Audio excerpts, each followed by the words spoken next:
3, 2, 1. Hi, I'm StyleWise style editor John Jordan. Let's talk about Oscar fashion. That's always fun to talk about. The Oscars are, that's the pinnacle of award shows. It's pretty lofty stuff.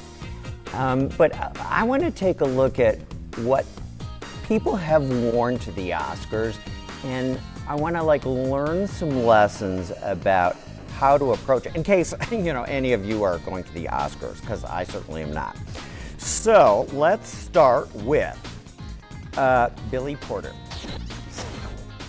Billy Porter is mega talented, that's for sure. I have a lot of respect for anybody who actually has made a name for themselves on the Broadway stage. That's a pretty high bar. You have to be able to sing and dance and perform and do it every single night and twice on Sundays. So high marks to Billy for his talent. But let's take a look at his attire. A lot of people thought this was really daring, and it is daring. It's kind of like the best combination of a tuxedo and a ball gown. And I do think it takes a real man to just be this avant-garde. However, here's my problem with this. Billy, if you're paying attention, you were hired for that award show to be on the red carpet interviewing attendees about what they were wearing and about the movies that they were in and why they were there. And you grandstanded. This outfit was not about respecting the people that you were interviewing. This was more about making yourself outshine everybody else who was in the conversation with you. So you get a big fail in terms of the approach that you took to avant-garde. I love this picture of Emma Stone. Emma Stone is somebody who, she's not only an amazing actress, she's blessed with a figure that allows her to wear just about anything and look good in it, as long as it's a good choice by her stylist or by herself. I like the fact that she attended this event basically with a flowing blazer and a pair of pants that, all of this is satin, and she sort of tied it all together at the waist, cinched it with a satin bow. And I like the juxtaposition of the wine with the hot pink. And if you take a look and you kind of study the details here, this is an outfit that you could break it apart and wear it different ways, wear the different pieces with different things. And just about any figure and any age can do this. So pay attention to this, and you might want to incorporate a look like this into your wardrobe. Let's take a look at these two, okay? Jason Momoa and Lisa Bonet, and I'm not a big fan of sort of matchy-matchy husband and wife, or sibling and sibling, or whatever the relationship is, spouse and spouse. Well, I don't really love the idea of matchy-match, but I think that these two are doing it so well, and it's so cool. All of these muted shades of rose, everything about it. Lisa Bonet's dress, it's kind of, it's got sort of a sleek, modern silhouette, but it's also incorporated some overlays that sort of soften that, the metallic bodice. And, Jason he's an imposing presence. So I think the fact that he's in sort of dusty rose velvet is a choice that is definitely daring. He definitely pulled it off. And I think that he kind of proves that real men wear dusty rose. Next up is Rippon. he was a gold medalist in recent Winter Olympics, ice skater, and he's politically active, and he's not shy. He's been a bit controversial. His choice of outfit here is kind of black tie bondage.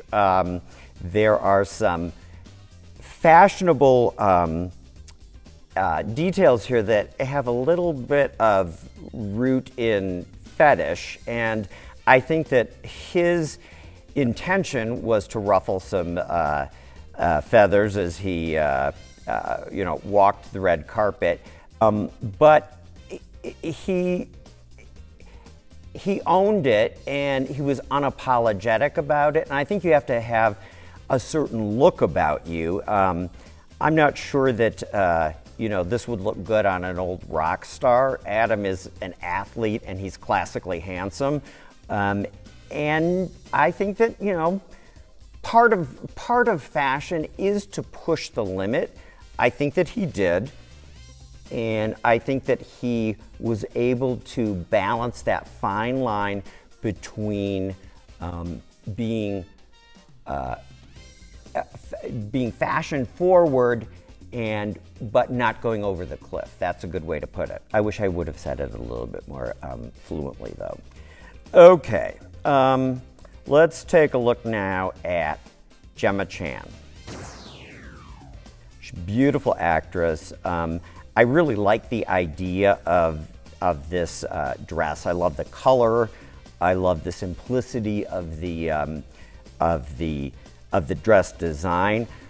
Again, I think that this is something that you have to think about the environment that you're in. This looks great and flows well on a red carpet, but Gemma, you have to sit in a chair too, and this just kind of looks like maybe you have a parachute attached to your dress, and that was part of the design language here. I just think that the practicality of something like this is an aspect that you have to consider, which clearly you didn't. Okay, Tina Fey. I love Tina Fey. She's so talented. She's in a classic column dress here, strapless, basic blue, classic blue, Pantone color of 2020. She could wear this dress year after year after year and look great in it. She looks absolutely amazing here. And I think that just because maybe you're known for your wackiness, and that's your signature, is that you're a brilliant comedian.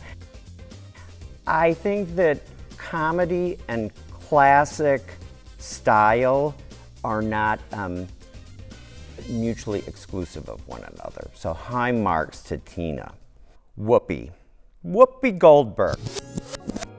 I really like Whoopi Goldberg, but if I tune in to watch her on The View, I just think really couldn't you wear something that was maybe just a little bit more flattering, or maybe not even that. Maybe it's more about I kind of feel like if I'm watching her and I feel like she hasn't put enough into her appearance. I feel kind of disrespected. It's she doesn't have to be in a ball gown like she is here. I think she looks really, really pretty, and I like the idea that she, kind of did something unexpected. But on television during the weekdays, I just think that you need to let your audience know that you respect them, and that you're taking a little bit of time to get yourself together. Obviously, you did for the Oscars. Let's just see a little bit more of it, okay, Whoopi? A blast from the past. I'm actually a blast from the past too, but not as far back as Barbara Stanwyck.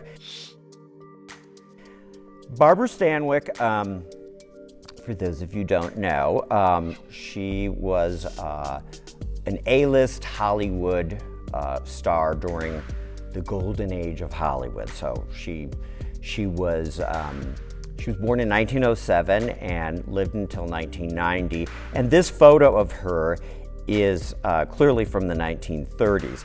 But I wanted to pull this image up because this is the option that your fashion choices can afford you if you think them through well enough. This dress was as cool in the 1930s as it would be on, say, Nicole Kidman or Halle Berry today. So that's some fashion food for thought. Okay, next up we have, this is a tale of two Gwyneths. First up, let's take a look at an outfit that Gwyneth wore to the Oscars in 2002. And this was a dress by Prada, and she got a lot of flack for this.